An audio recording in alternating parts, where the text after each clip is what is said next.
Hey, Honors Physics, this is Mr. Hausman. We're going to take a look at the Power and Work supplement today, and we're going to provide a video key and also solution guide.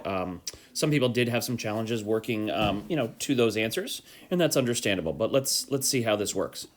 So let's focus in on question number 1, where this person is climbing up a ladder, or a rope in this case, excuse me, carrying a 12.5 kilogram computer. You know, the story's a little silly, but there's the 12.5 kilograms. And of course, the object has its own weight, and the person who's carrying it is applying a force, through the backpack that's lifting the computer up. So, how do you find the applied force? Well, if you're climbing at a steady rate, your applied force is the same as your weight force, so mg. So there's my free body diagram. There's the force that is doing the work. Remember, gravity can't do work, but work, non-conservative, is done by the applied force. So how much work is done? Well, the formula for work is force applied times distance times cosine of the angle between the force and the displacement. And this object, this computer, is being lifted straight up 15.8 meters. So all we really need to do is do the applied force, which is mg, times the distance. And what's the angle between them? Well, that's a 0-degree angle. So that's positive 1. We're doing positive work in this case. So many of our practice problems have been cosine of 180, but I just wanted to get you out of a rut. So 12.5 times 9.8 times 9.8 times a height of 15.8 meters times 15.8, and we get a total of 1,936 joules of work have been added. It says to determine the power. I didn't leave a lot of room for that, sorry, but the power is simply the work divided by the time. So 1936 joules, and it takes 5.03 seconds. So we divide by 5.03 seconds. And it's a pretty reasonable 385 watts of power. That's again with rounding. So that's the first one that we looked at. Number 2 is meant to be challenging, but not necessarily a lot of work. So now they're on the roof, and maybe the roof is flat, and the person who the evil villain is still holding this computer, in the backpack, and the person moves sideways now. Well, what force is acting on the computer? Well, it still has a weight. It has an applied force. Now, if you move steady to the right at a steady velocity, there is no force to the right. That is to say, right, you're not really changing. Are you increasing the potential energy of the computer? Or are you increasing the kinetic energy? Because remember what work is. Work is a change in the mechanical energy. And when you move sideways, the applied force, the force that did work during the climb, is 90 degrees to the displacement. So how much work is done? The answer is force applied times distance times cosine of 90 degrees. And I hope you remember that if it's 90 degrees, there is 0 work done on the computer.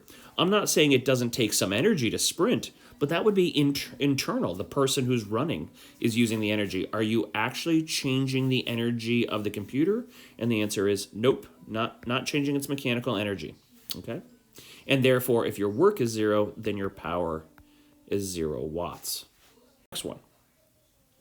So I had a couple people email me about this, very specific questions, and they all showed good mastery of figuring out what kinds of energy does the projectile have at A. Does it have kinetic energy? Does it have potential energy? That is to say G or PES. And the answer was, because this bullet is fired so close to the tree and there is no significant change in height, I know that projectiles do fall, but this is fired very close, apparently. So there's no significant change in height. Well, then, if they all stay at the same level, there's none of this and there's none of this, but there's got to be kinetic energy. Now, before it comes to a full stop at B, there's some work done on it. It's hitting the tree trunk. And so what's the total energy at B? Well, there's 0 joules of mechanical energy when you come to a full stop. There's no height change. There's no spring. You don't bounce off when you hit wood fibers. So I think we're just simply left with the kinetic energy is now equal to the negative work just by moving it to the other side. Now let's do some substitution like we would. 1/2 mv squared. And in this case, the friction, right, is all we're trying to find. It says find the average force. And so I'd like to find the friction force. Now, it occurs over a short distance. We'll plug that in a minute. And what angle is there between the force and the fact that the bullet moves forward into the tree?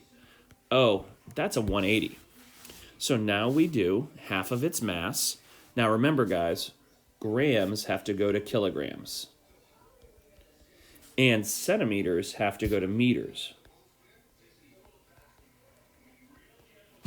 And if you need to show that work or work that out, that's great. But 0.5 times 0.005 times 600 squared, I believe I remember that's 900 joules. And you're trying to find the kinetic friction. The distance is 0.0485 times -1. So let's solve for the kinetic friction. 900 divided by 0.0485 and divided by the -1. And what you'll get is a kinetic friction force that is -18557 newtons. And it makes sense that it's negative because it is to the left. It is opposite the direction of the displacement. The displacement was forward, but the friction force was backwards. Makes a lot of sense, right? Because remember, forces are vector quantities. Energy is not, but the forces inside may be. Okay, let's go to the last one. So this one's a little more interesting. This one's got a lot of details in it. So this is, by the way, a car that came out this week. I heard about it on a podcast. 1,100 horsepower is crazy. But basically, you know that this car has been tested in its engines, or its motors, it's electric after all, can generate 820,270 watts of power. Its mass is 590 kilograms. And then we know some statistics about basically its motion, its velocity, its distance. 402 meters, which is a quarter mile. And the time that they measured it is 9 seconds. So how do you find force in there? Well, let's look at a few of our formulas. Work is equal to the force applied in this case, right, times distance, times cosine of theta. But we don't know how much energy is gained. You could do it, I guess, with kinetic energy. But I thought of it a different way. I looked at the formula for power, and I said it's equal to force applied, right, by the engines, by the motors, times the distance. And then since power has time in the denominator, I really just combined the work formula and the power formula, and look what conveniently happens. 820,270 equals force applied times 402 meters divided by 9 seconds. And the applied force comes out to be 820,270 divided by 402 times 9.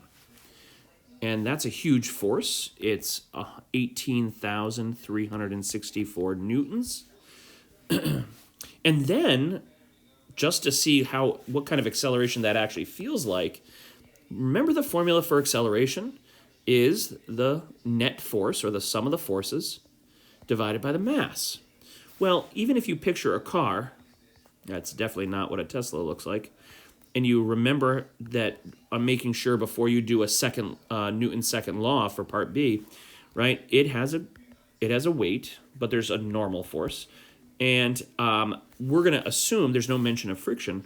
So as this car drives forward, there's an applied force. So this is the net force. It's the only force that doesn't cancel out. So the acceleration is equal to 18,364 newtons divided by a mass of 590 kilograms. So if you use that much force and you divide it by that mass, 590, and these are real numbers that I was able to find online, the acceleration is 31 meters per second squared. That is 3 times the gravitational constant. Remember, g is about 9.8 meters per second squared. So I hope that helps and gets you a little more confident. Some of them weren't as complicated as you thought, but they did have you look at work and power in different ways. So good luck finishing up.